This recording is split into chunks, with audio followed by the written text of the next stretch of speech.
nucléaire. Alors, il a dit deux choses qui me paraissent assez incohérentes. Pourquoi ça marche? Ça marche très bien, Michel. Ça marche? Oui, alors il a dit qu'il fallait prendre un modèle sur l'Amérique du Sud qui a su se dégager de l'hégémonie, de la puissance et de la tutelle des États-Unis.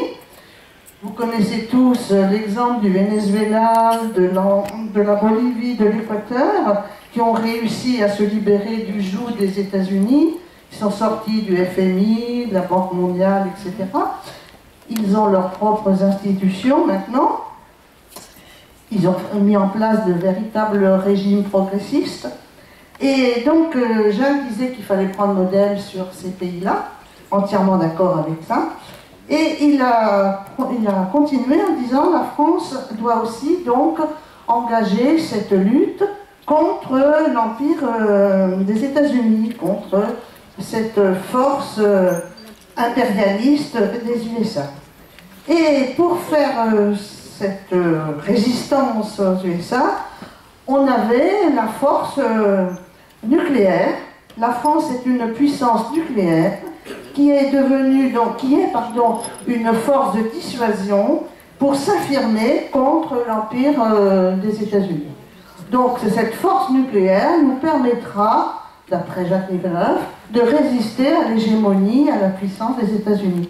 Alors moi je suis désolée, mais le Venezuela n'a pas la bombe atomique, l'Équateur n'a pas la bombe atomique, la Bolivie n'a pas la bombe atomique. Ça ne les empêche pas d'avoir fort bien résisté justement et de s'être dégagé de cette hégémonie.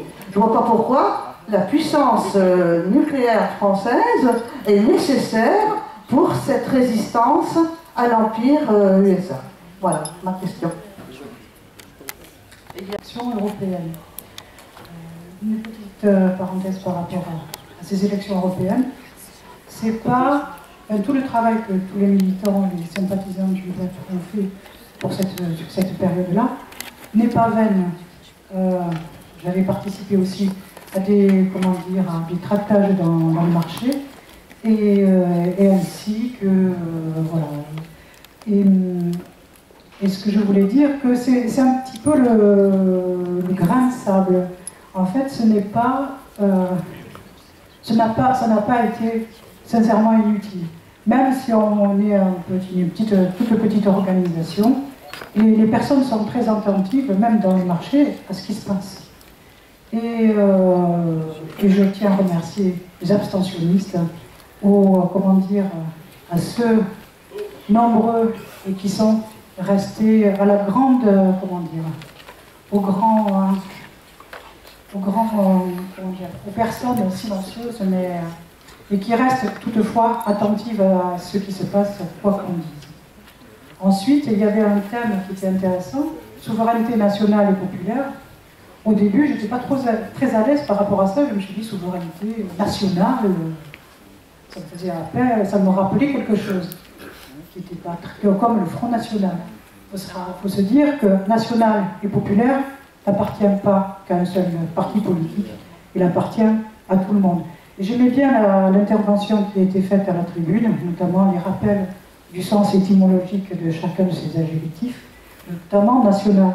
National, c'est naître, et c'est très important. Il ne faut pas oublier d'où l'on vient, il ne faut pas oublier qui nous sommes.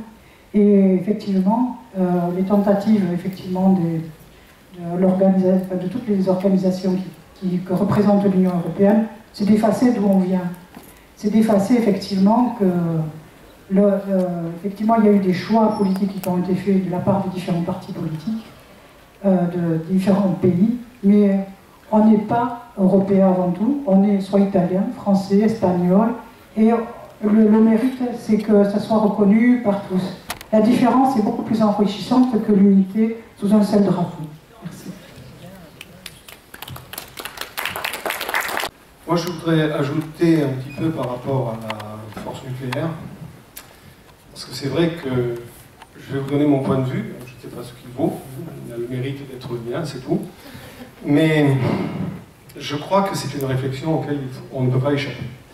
Ça veut dire que Jacques a dit ce matin, le fait d'être pour la dissuasion nucléaire n'impliquait pas forcément qu'on soit pour tout le nucléaire. Donc ça veut dire que tout ce qui est mis en avant sur les réflexions nécessaires à propos de l'énergie du futur, etc., ce n'est pas forcément mis de côté.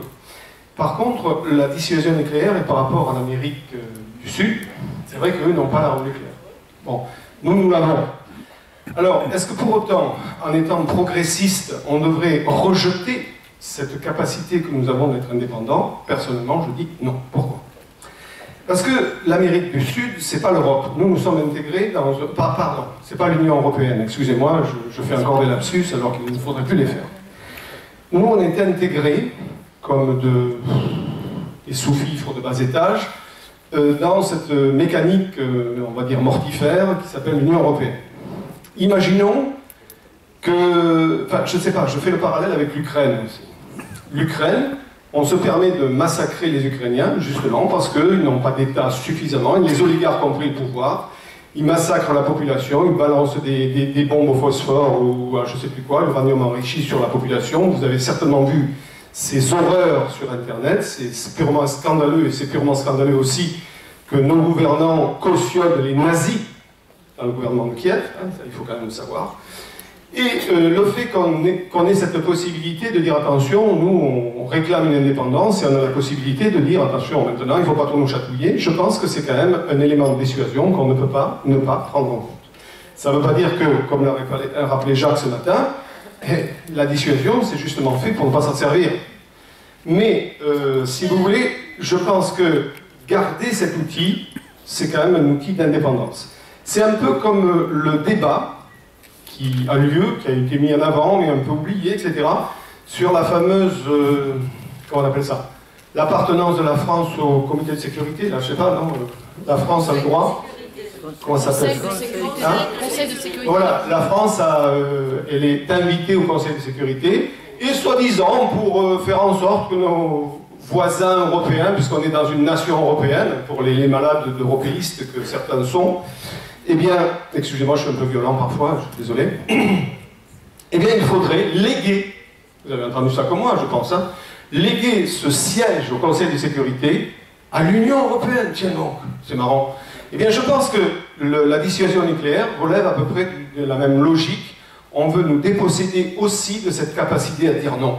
Ça veut dire que surtout, il ne faut surtout pas l'utiliser, mais bon, voilà, c'est quand même une façon d'être pris en considération par cet empire qui ne recule devant rien, puisque vous voyez avec l'Ukraine que ceux qui arment les nazis de Pravi Sector ou de Svoboda, ce sont quand même des agents qui ne sont pas toujours innocents et qui viennent des services spéciaux, on va dire, de certains pays, hein, pour être tout à fait dans le vague. Donc je crois qu'il faut, on n'est pas dans, pour moi, hein, je veux dire, ma façon d'analyser les choses, on n'est pas dans un monde de bisounours, la violence est là, et s'il faut écraser un peuple, ça ne les gênera pas. Donc il faut quand même penser qu'on a... Enfin, la liberté c'est beau, je défends la liberté, je défends la démocratie, je défends tout ça, comme tous ici. Hein.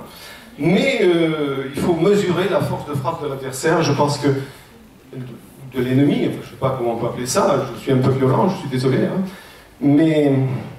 je crois qu'ils sont capables d'aller jusqu'à des extrémités qu'on n'imagine pas. Voilà pourquoi je serai favorable à ce qui a été dit ce matin. Moi, je viens de proposer sur le forum du Conseil national un texte qui engagerait le MPEP à reconnaître l'indépendance de l'État de Palestine. Alors, vous allez me dire, ça n'a rien à voir, si, ça a à voir. Et on nous a, enfin, il y a pas mal de réponses qui me disent « Ah, mais on ne peut pas prendre de décision puisqu'il n'y a pas eu de débat à l'intérieur du MPEP ». Et je voudrais simplement rappeler que ce matin, la position qu'a défendue Jacques, elle n'a pas été débattue à l'intérieur du MPEP. Donc c'est une position qui, pour l'instant, reste une position personnelle de Jacques Nikonov, mais pas du tout une position du MPEP. Alors après, peut-être qu'il faut qu'il y ait débat.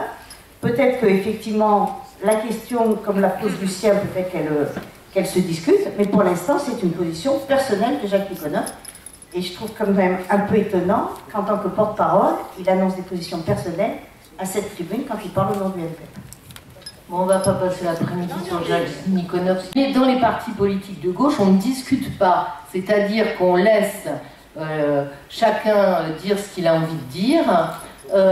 mais on continue à avoir la même posture. La question qui a été ouverte aujourd'hui, c'est s'affronter à l'empire des États-Unis à un moment donné suppose un certain nombre de conséquences et il faudra ouvrir le débat là-dessus. Voilà ce qui a été dit aujourd'hui et ça n'a pas été une position affirmée comme celle du MPEP, ça a été une possibilité de débat qui a été ouverte par une personne qui était là, qui s'appelle Jacques Nikonov, mais qui aurait pu être ouverte par quelqu'un d'autre.